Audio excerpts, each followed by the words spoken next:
Hello everyone, today I will show you how to insert blank pages beginning of the document using Foxit PDF Editor.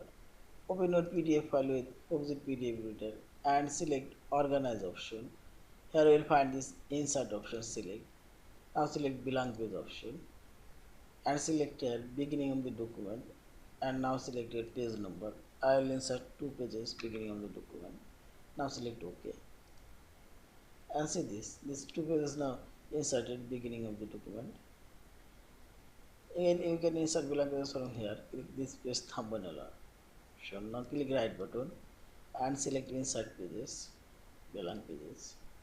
Again select beginning of the document and also later three pages.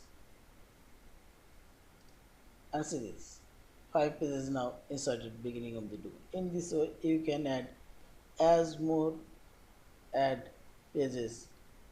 Yeah, thank you for watching. Please subscribe, like, share and comments.